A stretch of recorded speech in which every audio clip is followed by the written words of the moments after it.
तो कल तक जो मैंने करवाया वो मैं देख रहा हूँ यहाँ पे एक्सिस प्रेशर मैंने बता दिया था। एक्सिस प्रेशर क्या होता है? एक्सिस प्रेशर कोई बताएगा मुझे? आप में से बोलिए, एक्सिस प्रेशर क्या होता है? It is the pressure that maintain the shape of the liquid at rest. क्या काम है भाई एक्सिस प्रेशर का? बोलिए बेटा।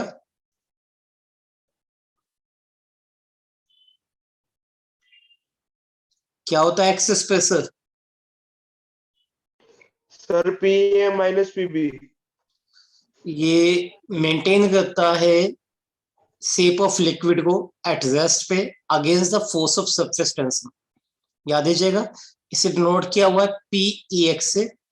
मैंने कल बताया भी था कि एक्सिस प्रेशर एक लिक्विड ड्रॉप की बेस से कितनी होती है? 2s/r, जबकि एक सॉफ्ट बॉल की बताओगे तो कितना होगा? 4s/r। ये फॉर्मूला आया था, आज इसकी डेरिवेशन भी है। तो लिखिए टॉपिक है वापस, excess pressure due to a liquid drop. ध्यान दो किस वे में हम सपोज करेंगे, suppose a liquid drop of radius कितना भाई? Of radius r and surface tension इसका मान लो आप कितना, एंड इसका सरफेस टेंशन आप मान लो कितना है? s। ये एक लिक्विड ड्रॉप मैंने मान लिया है, ये वाटर है इसके अंदर, इसका जो रेडियस है वो है r।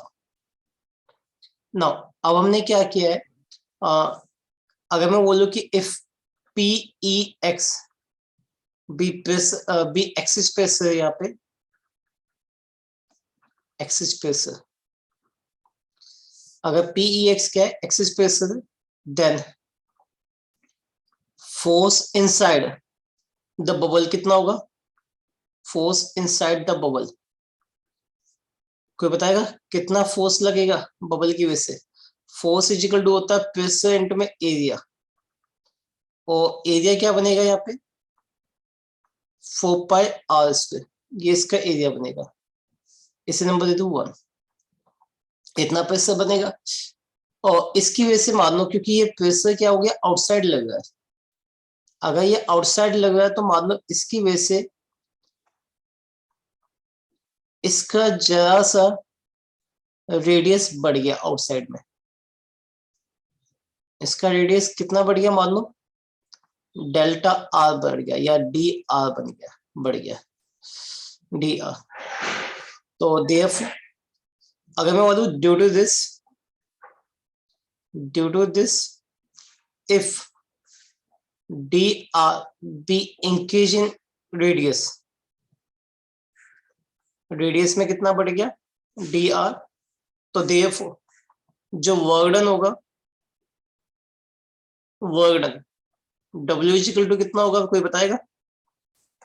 फोर्स इंटू में डिस्प्लेसमेंट, और कॉस यहाँ पे 0 क्योंकि दोनों एक ही साइड में पड़ा हुआ है। फोर्स यहाँ पे कितना हो गया? पी एक्सज इंटू में 4πr² इंटू में D R.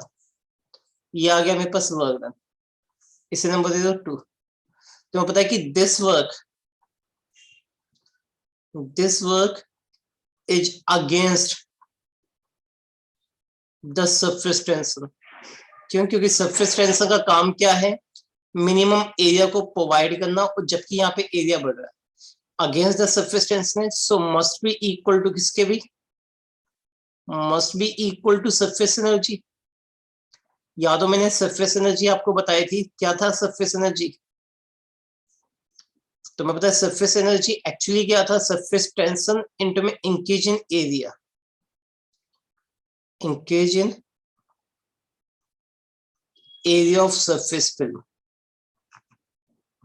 Increase in area of surface film.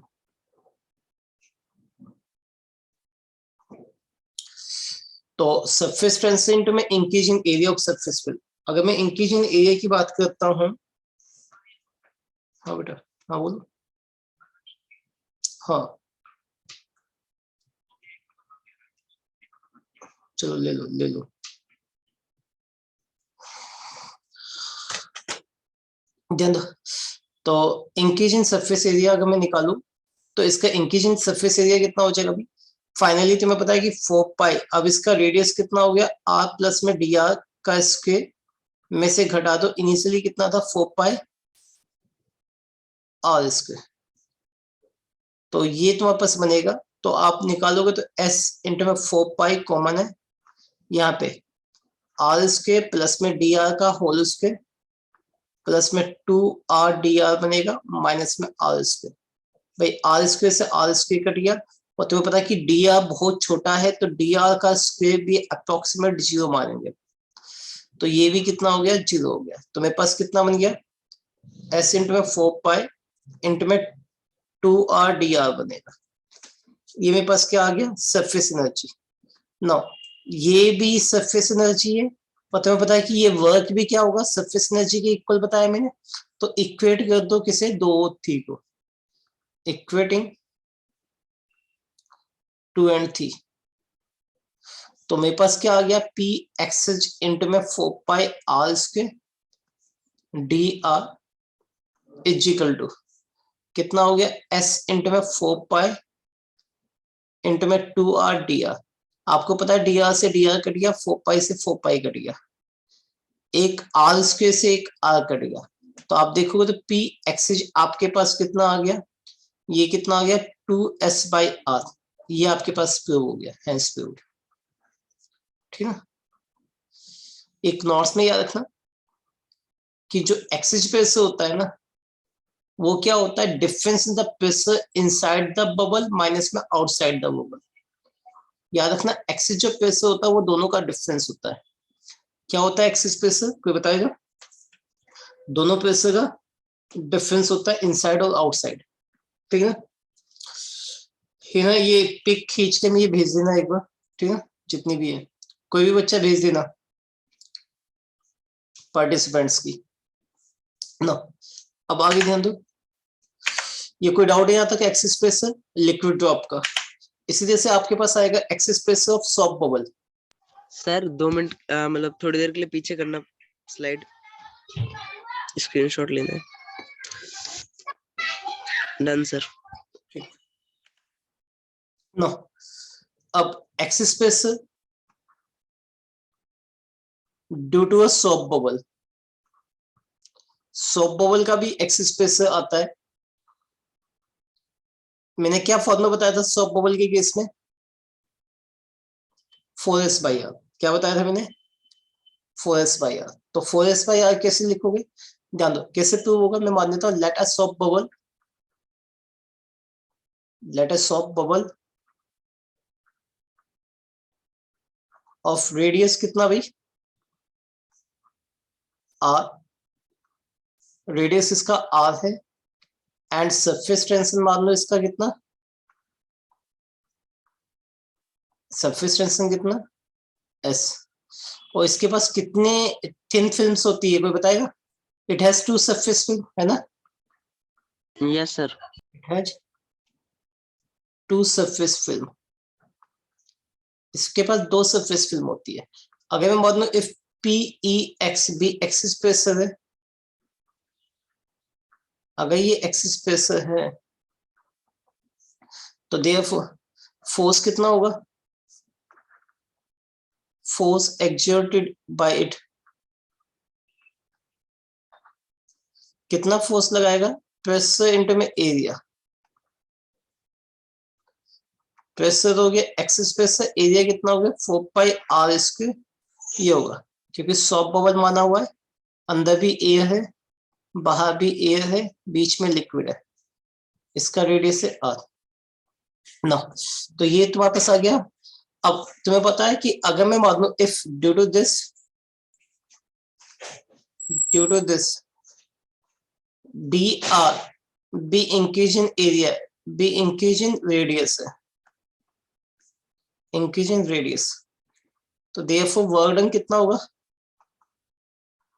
Therefore work done W equal to force into में डिस्प्लेसमेंट होता है। इंटू में cos 0, क्योंकि ये जिस डायरेक्शन में फोर्स लगा उसी डायरेक्शन में उसे मान लो जैसे उसने बढ़ा दिया है, dr रेडियस बढ़ा दिया इसका। तो अब मेरे पास क्या बनेगा, फोर्स तो हो गया एक्स स्पेस से इंटू में 4πr² इंटू में dr, ये आ गया वर्क डन का फॉर्मूला। नंबर दे दो इसे 1। अब तुम्हें पता है कि this work is against the force of surface tension, क्योंकि सरफेस टेंशन से मिनिमम एरिया प्रोवाइड करेगा जबकि ये मैक्सिमम है, एरिया बढ़ा रहा है। This work is against the force of surface tension है, therefore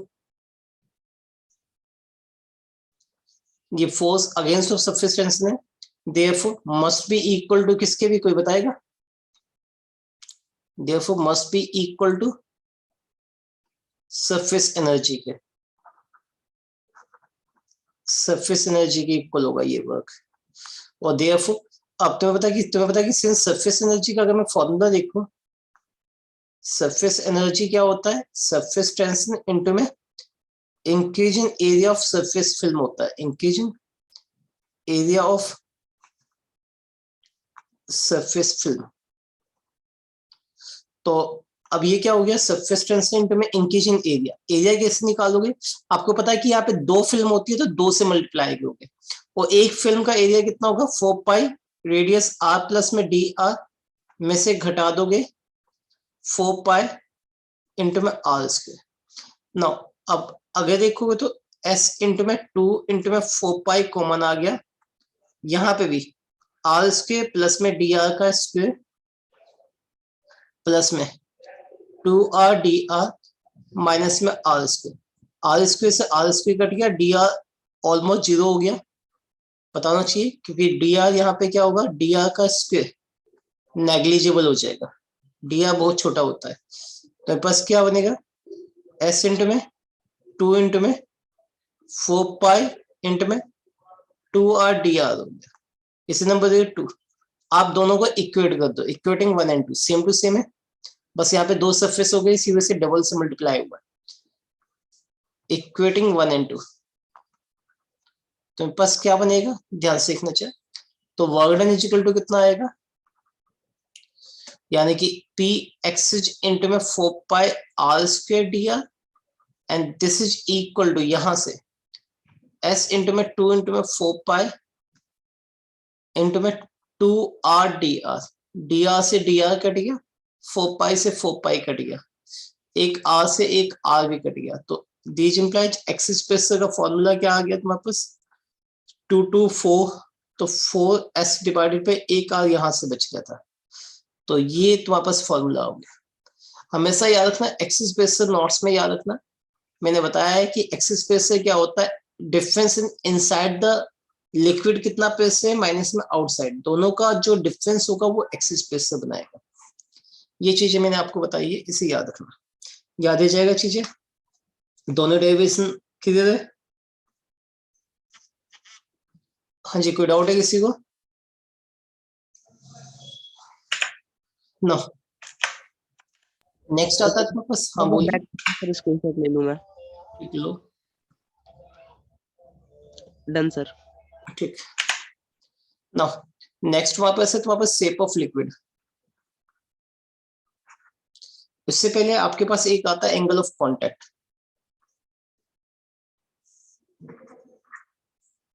angle of contact,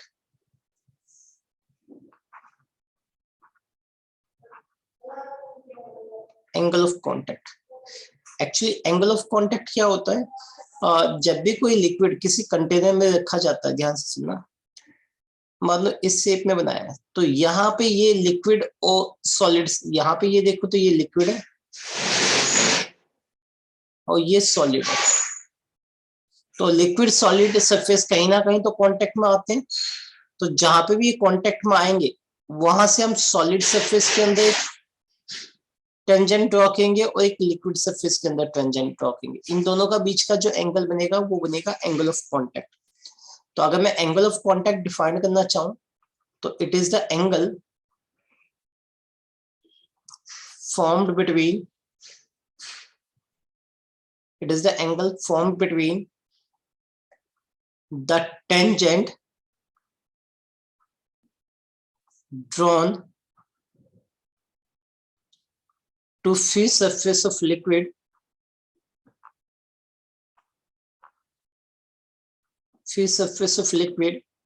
and the tangent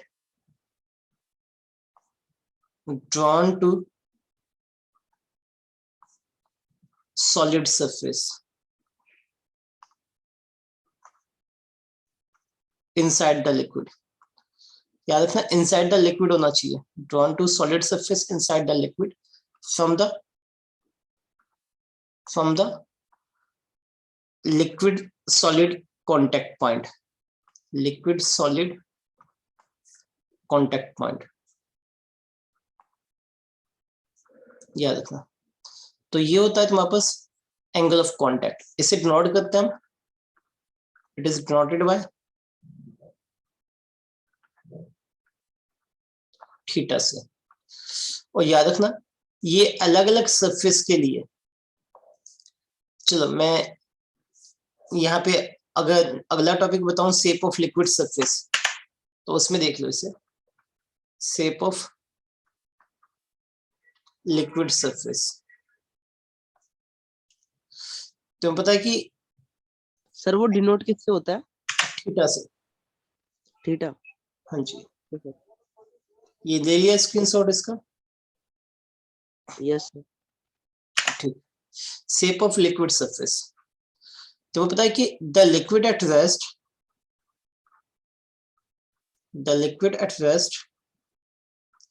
forms three type of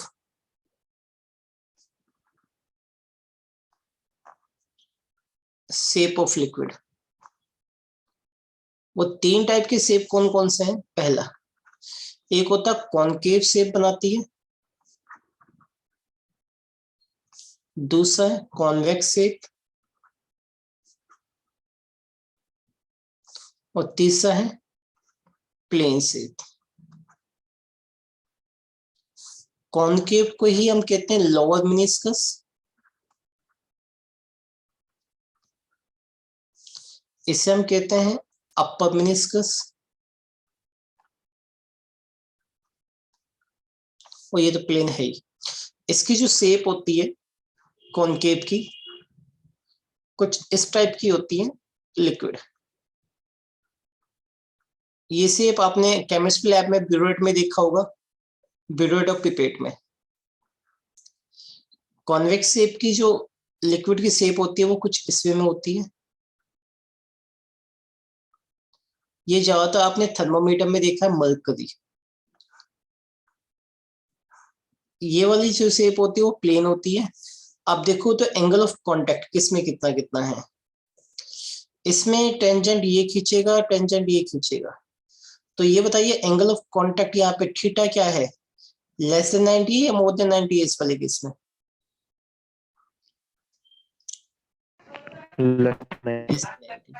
और इस वाले केस में देखोगे तो थीटा क्या है? More than 90. More than 90. और इस वाले केस में अगर मैं टेंजेंट खींचूं वही एंगल ऑफ कांटेक्ट, तो 90. थीटा यहाँ पे 90 है. ये तीनों चीजें आपको याद होनी चाहिए. तो मैं बताऊं जी कि this shape is observed when यहाँ पे कौन सा फोर्स ज्यादा है? ध्यान दो, दो टाइप की फोर्सेज होते हैं, कोहेसिव एक एडेसिव. यहाँ पे सॉलिड और लिक्विड का फोर्स ज्यादा है तभी तो लिक्विड ऊपर की ओर ज्यादा है. तो यहाँ पे क्या है? when adhesive force is more than cohesive force. अगर एडेसिव फोर्स ज्यादा है तो आपको ये वाली शेप दिखाई देती है. और दिस शेप इज ऑब्जर्व्ड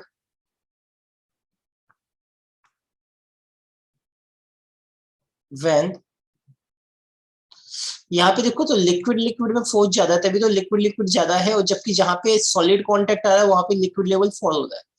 यानी कि सॉलिड के साथ एडेसिव बॉन्ड बनता है, अलग अलग मॉलिक्यूल के बीच में एडेसिव बॉन्ड. तो यहाँ पे एडेसिव कम होगा और कोहेसिव ज्यादा होगा. ये कब फॉर्म्ड होगा? व्हेन जो कोहेसिव फोर्स है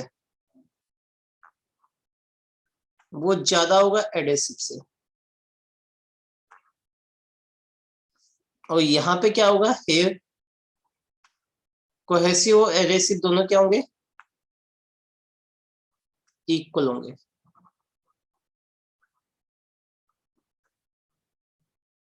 ठीक ना। नो, अगले पॉइंट में ध्यान दो।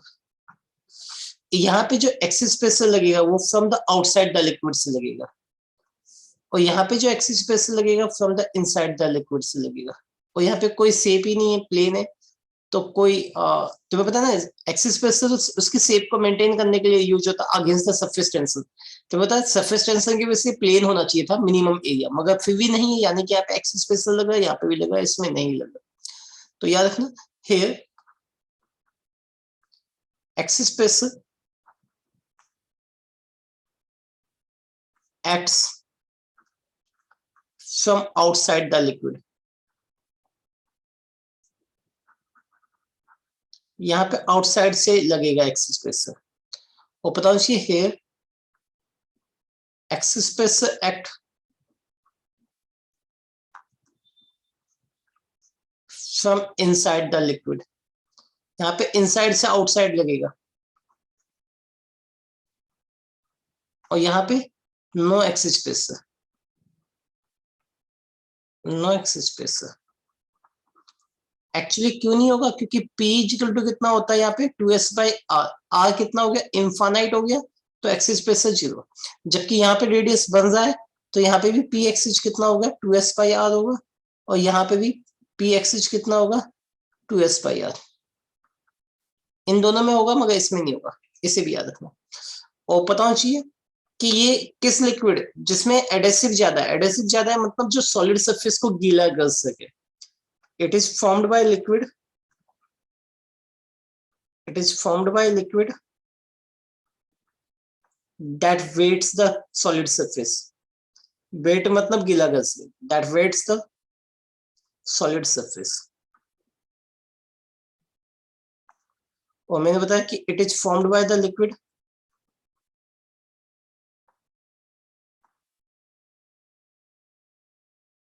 that do not weights the solid surface।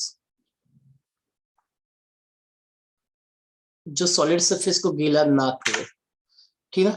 और इट इज इजीली इवोपरेट हो जाता है, ये गीला भी करता है और सूख भी जाता है। It is easily evaporate from solid surface से, फ्रॉम सॉलिड सरफेस। नो, एक चीज और याद रखना, एग्जाम्पल इसका, एग्जाम्पल क्या है यहाँ पे, वाटर इन ग्लास, इसका एग्जाम्पल है मर्करी इन ग्लास।